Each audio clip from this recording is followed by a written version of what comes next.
Um poema e outro. Araxá, 30 de abril de 1967. Não me reconheço mais.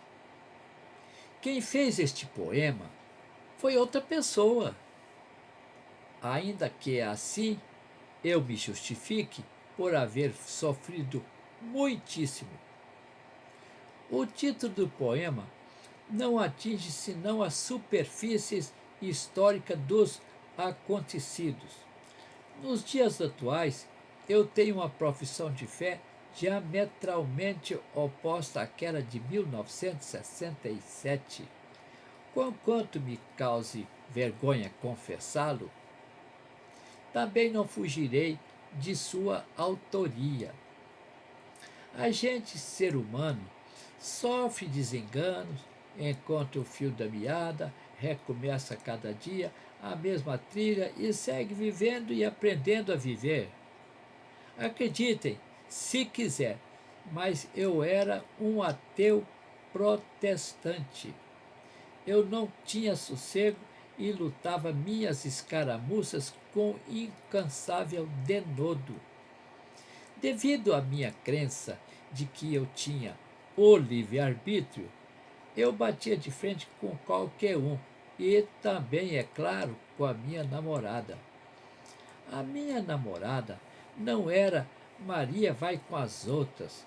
Ela possuía posições inarredáveis e conceitos teológicos contrários aos meus, embora não soubesse defendê-los. Ela é quem sabia onde pesava as pontas. Ela é quem conhecia as reais posições familiares. E ela é quem esgrimia com maestria com seu debatedor teimoso, o insinuante poeta. Eu tenho de reconhecer que ela foi o melhor presente que eu jamais teria sonhado. E também tenho de ser agradecido ao bondoso Deus pela sua infinita graça e misericórdia, as quais transcendem de muito ao nosso entendimento. Estamos casados há mais de 53 anos. Temos uma história de vida que muitos veem como cor-de-rosa. O nosso matrimônio está cada vez mais consolidado e monobloco. Todavia, somos dependentes do Senhor nosso Deus.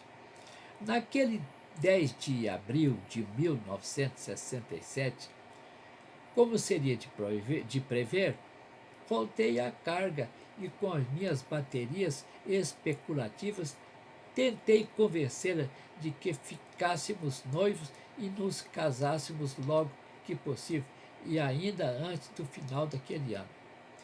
No começo de 67, tivemos não poucas brigas debaixo da mesma temática, ela sabendo a opinião dos pais, conhecendo as condições econômicas da família e dando corpo aos sonhos possíveis de toda donzela, e eu fazendo pouco de tudo. Haviam despendido bastante com o tratamento em Belo Horizonte, e ela considerava isso e muito mais. Eu, por meu lado, relegava, como hoje ainda o faço, quanto aos gastos exagerados. E outros, nada de pompa, eu dizia, e até propunha uma cerimônia singela para os íntimos e vamos cuidar da vida. No mês de abril, quando de minha visita a Araxá, fiz de tudo para que nos casássemos nos próximos meses, maio, junho, julho. Ela, no entanto, foi irredutível e não aceitou minhas propostas. Postergava sempre para depois e deixava-me iracundo, aborrecido e desiludido.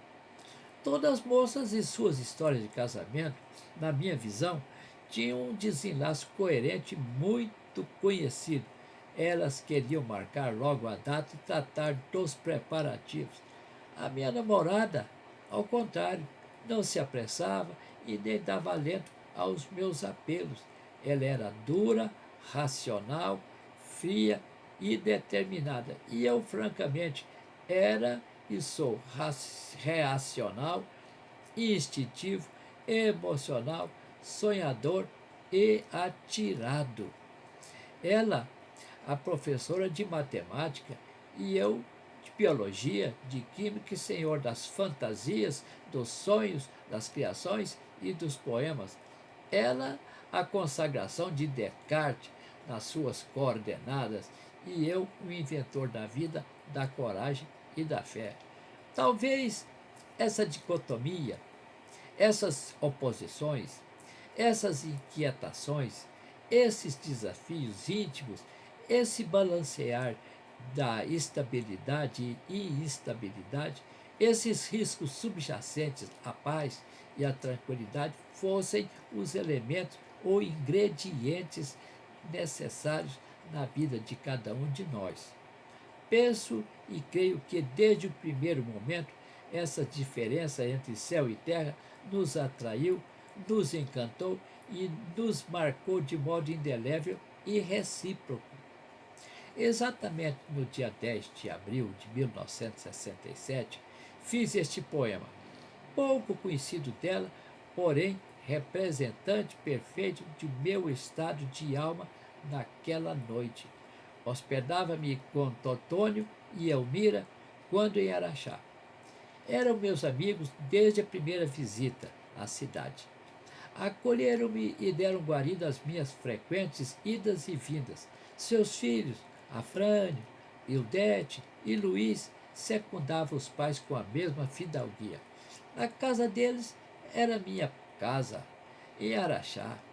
E a amizade, a educação e a bondade de cada um, o bem maior que eu, um apaixonado e descurado cavaleiro andante, necessitava para descanso das lides e o meditar do amor.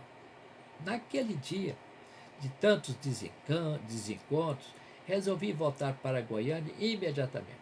Estava entristecido com as nossas muitas dissensões e profundamente amargurado com a maneira fria dela tratar o assunto, postergando sempre o nosso enlace. A poesia foi escrita de trás para frente no roteiro para residentes internos e estagiários do Hospital das Clínicas da Faculdade Federal de Medicina da UFG. Quero dizer que foi escrita no verso de cada página daquele roteiro, da última para a primeira, e gastei somente 13 páginas para a expressão de meus sofreres. Foi, no entanto, um poema que cresceu a revolutear dentro do mesmo tema, uma revisão analítica seguida de outra ao redor do mesmo tema. Poderia ser publicado por inteiro, porquanto no seu todo complexo e verdadeiro são inúmeros poemas oriundos do mesmo caos. Prefiro, porém, para não cansar ninguém, anotar nesse momento somente os últimos versos. Um poema e outro.